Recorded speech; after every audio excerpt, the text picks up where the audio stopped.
আসসালামু আলাইকুম প্রিয় ভিউয়ার্স, আশা করি সবাই ভালো আছেন। ইউটিউবে আমাদের আজকের আলোচনার বিষয় একটি অত্যন্ত গুরুত্বপূর্ণ প্রসঙ্গে। অন্তর্বর্তীকালীন সরকারের নবম পে কমিশন গঠন। আপনারা নিশ্চয়ই জেনেছেন, কিছুদিন আগেই অন্তর্বর্তীকালীন সরকারের প্রধান উপদেষ্টা এই পে কমিশন গঠনের ঘোষণা দিয়েছেন। স্বাভাবিকভাবেই সরকারি চাকরিজীবীদের মধ্যে এটি একটি বড় আলোচনার জন্ম দিয়েছে। বিশেষ করে বেতন বৈষম্য কমানো, 10টি গ্রেডে বেতন নির্ধারণ, সর্বনিম্ন বেতন 30,000 টাকা করা এবং পে কমিশনে তৃতীয় শ্রেণীর কর্মচারী রাখার দাবিগুলো এখন আলোচনার কেন্দ্রবিন্দুতে। এই দাবিগুলো এবং এই কমিশন গঠনের পেছনের সম্ভাব্য কারণ নিয়ে আজ আমরা বিস্তারিত আলোচনা করব। সরকারি চাকরিজীবীদের মূল দাবিগুলো। সরকারি চাকরিজীবীরা দীর্ঘকাল ধরে তাদের বেতন কাঠামো নিয়ে কিছু অসঙ্গতির কথা বলে আসছেন। পে কমিশন গঠন এই সুযোগে তারা তাদের মূল দাবিগুলো জোরালোভাবে তুলে ধরেছেন। চলুন দেখে নেওয়া যাক তাদের প্রধান দাবিগুলো কি কি। 1. বেতন বৈষম্য কমানো। সরকারি চাকরিজীবীদের অন্যতম প্রধান দাবি হল বেতন বৈষম্য কমিয়ে আনা।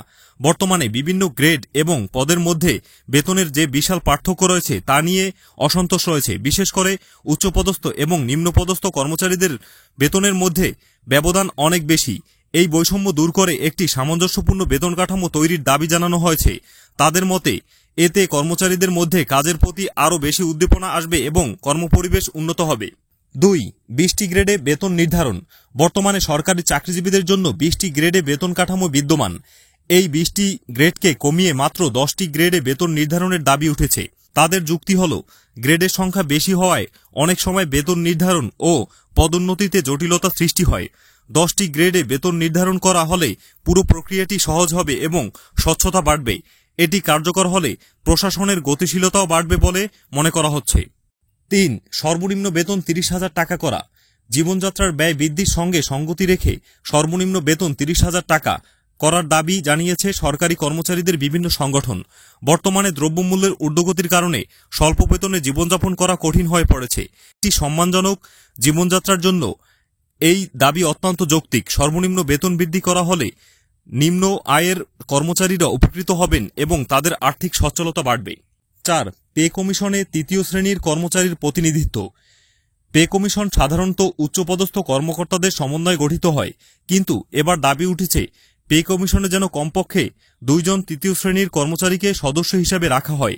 এই দাবিটি অত্যন্ত গুরুত্বপূর্ণ, কারণ তৃতীয় শ্রেণীর কর্মচারীরাই মাঠ পর্যায়ে বেশিরভাগ কাজ করে থাকেন এবং তাদের সমস্যাগুলো সবচেয়ে বেশি বাস্তবসম্মত। তাদের সরাসরি প্রতিনিধিত্ব থাকলে তাদের সুবিধা অসুবিধাগুলো সঠিকভাবে পে কমিশনের সামনে উপস্থাপন করা সম্ভব হবে এবং একটি বাস্তবসম্মত ও সবার জন্য কল্যাণকর বেতন কাঠামো তৈরি করা সহজ হবে। প্রত্যাশা ও বাস্তবতা। এই দাবিগুলো নিঃসন্দেহে সরকারি চাকরিজীবীদের জন্য একটি অত্যন্ত গুরুত্বপূর্ণ। পে কমিশন যদি এই দাবিগুলো বিবেচনায় নেয় তাহলে সরকারি কর্মচারীদের দীর্ঘদিনের বঞ্চনার অবসান ঘটবে এবং তাদের মধ্যে কাজের প্রতি আরও বেশি আগ্রহ তৈরি হবে। তবে এই কমিশন গঠনের কিছু অসামঞ্জস্যতা এবং এর পেছনের সম্ভাব্য কারণ নিয়েও আলোচনার প্রয়োজন। এই কমিশনের রিপোর্ট জমা দেওয়ার জন্য 6 মাস সময় নেওয়া হয়েছে, যা কিছুটা দীর্ঘমেয়াদী। এই 6 মাস পর বাংলাদেশের জাতীয় সংসদ নির্বাচনের দিনক্ষণ ঘনিয়ে আসবে।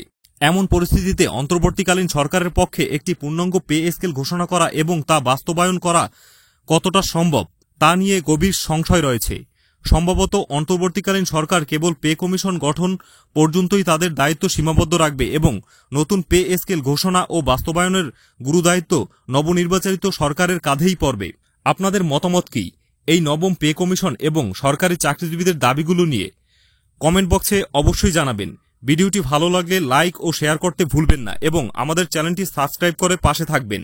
দেখা হচ্ছে পরবর্তী ভিডিওতে। ততক্ষণ পর্যন্ত ভালো থাকুন, সুস্থ থাকুন।